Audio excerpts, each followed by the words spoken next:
Nos adentramos hoy en la historia de la primerísima comunidad cristiana, la de Jerusalén. Vamos a seguir de cerca la investigación del historiador Justo L. González para explorar sus orígenes, los conflictos que la definieron y, bueno, su sorprendente destino final.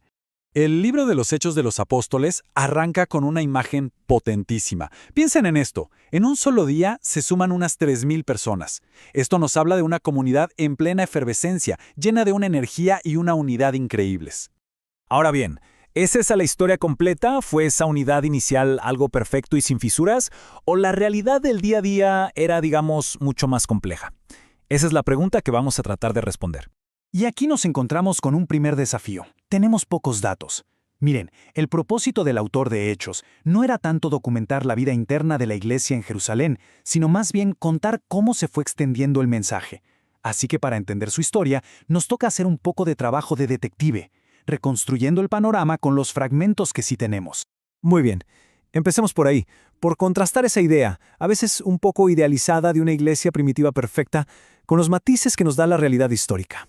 Y es que esa imagen de una comunidad sin problemas se desvanece casi al instante. El propio libro de Hechos nos lo muestra.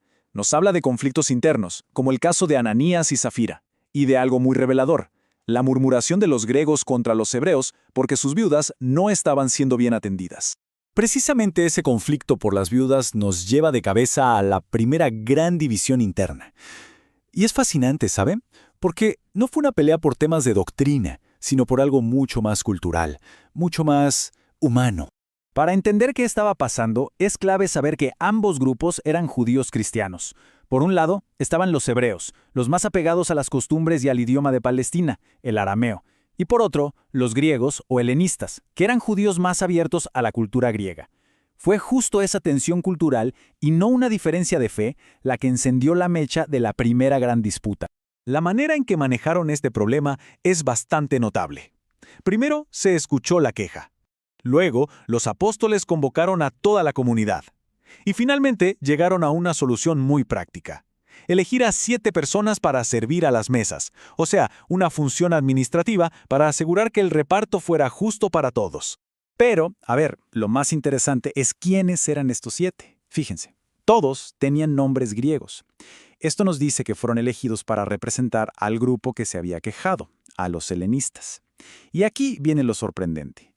Aunque su trabajo inicial era administrativo, al poco tiempo vemos a figuras como Esteban y Felipe destacando como predicadores y misioneros de un impacto tremendo. Y esto nos muestra una dinámica clave. La primera gran persecución no fue contra todos los cristianos por igual, no, se desató justo después del discurso de Esteban, y fue dirigida específicamente contra los griegos.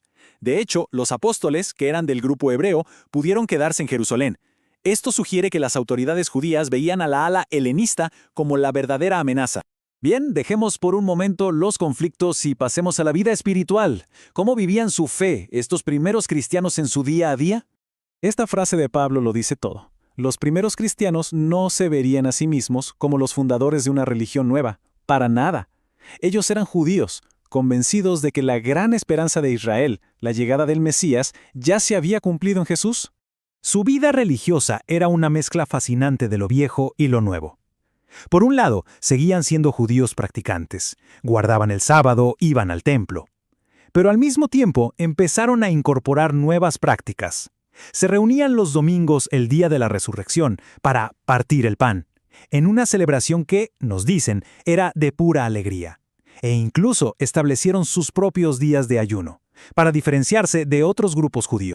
¿Y quién estaba al mando de esta comunidad tan dinámica? Pues la estructura de liderazgo era bastante clara y se concentraba en unas pocas figuras clave. A la cabeza estaban, por supuesto, los 12 apóstoles. Dentro de ese grupo, Pedro y Juan eran como las caras más visibles. Pero junto a ellos aparece una tercera figura de una influencia enorme, alguien que no era de los 12 originales, Jacobo, el propio hermano de Jesús. La importancia de este trío era tal que el mismo apóstol Pablo los describe como los pilares de la iglesia de Jerusalén. Esta palabra nos da una idea muy clara de la jerarquía que se percibía en la comunidad.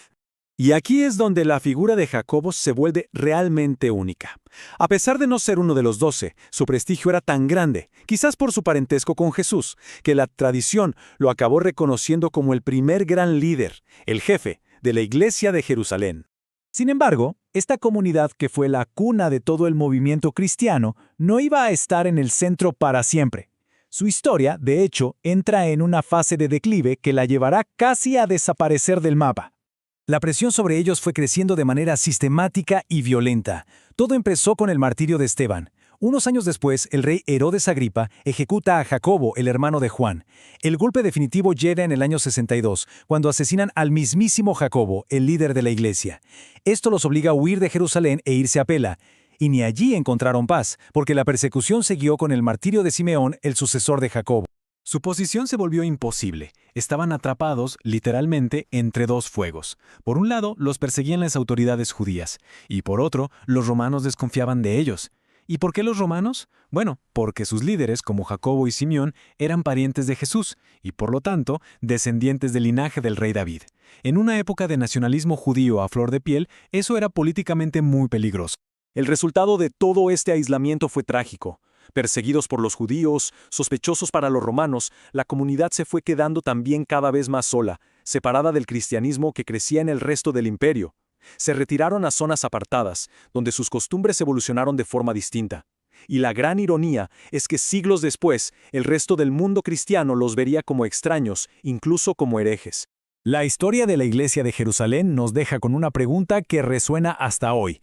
¿Qué pasa cuando el centro de un movimiento se mueve tan lejos que sus propios orígenes terminan por volverse irreconocibles y se pierden en la historia?